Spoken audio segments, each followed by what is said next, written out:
हुक्मरान जमात बीआरएस के रुकन असेंबली टी राजैया, जिन पर दस्तराजी का इल्जाम खातून सरपंच ने लगाया था, वो आज अचानक मुतासरा के मकान पहुंच गए।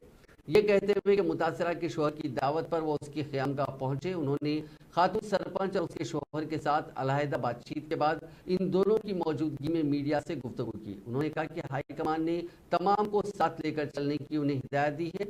राजैया ने इस वाक़े पर अफसोस का इजहार किया और कहा कि अगर उनकी सरकत से किसी को तकलीफ पहुंची है तो वो माजरत ख्वाह हैं। साबिक वजीर ने दो टोक अंदाज में कहा कि उन्होंने किसी के साथ इम्तियाज नहीं किया, साथ ही उन्होंने खवातीन को हुकूक देने की भी वकालत की। असेंबली में स्टेशन घनपुर हल्के की नुमाइंदगी करने वाले राजिया ने जोर देते हुए कहा कि वो खवातीन की इज्जत नफ्स और हुकूक के लिए सरगर्मी के साथ काम करेंगे। उन्होंने कहा कि जानकीपुरम गांव की तरक्की के इक़दाम किए जाएंगे। इसके लिए 25 लाख रुपए की रकम अलॉट की जाएगी।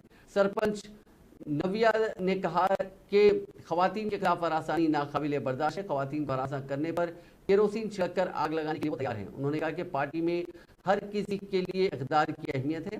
राजैया की वजह से वो सरपंच बनी है। खवातीन के साथ नाज़ेबा सलूक और बदकलामी नाकाबिले बर्दाश्त है।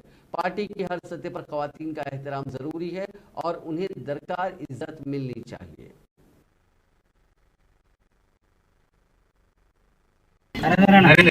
100% నేను వాళ్ళని దూరం చేసుకోలేదు. ఎందుకంటే వాళ్ళు నా రక్త సంబంధికులు. సో అన్నిటికంటే ఎక్కువ ఇష్టమైన నాయకుడు ప్రవీణ్, మేధావి, ఇంటలెక్చువల్.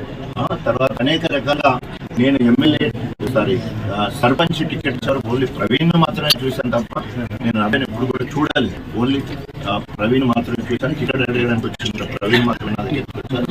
సో ఆ రకంగా గ్రామంలో అందరూ కలిసి గెలిపించుకోవడం జరిగింది.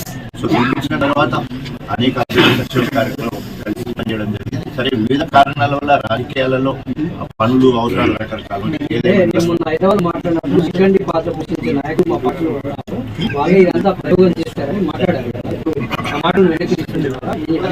తీసుకునేది ఏం లేదు. రాజకీయాలలో గణపురం నియోజకవర్గము అన్ని నియోజకవర్గం కొత్త ఏం కాదు. ఒక్కొక్క నియోజకవర్గం పరిస్థితులు ఒక్కొక్క తీరు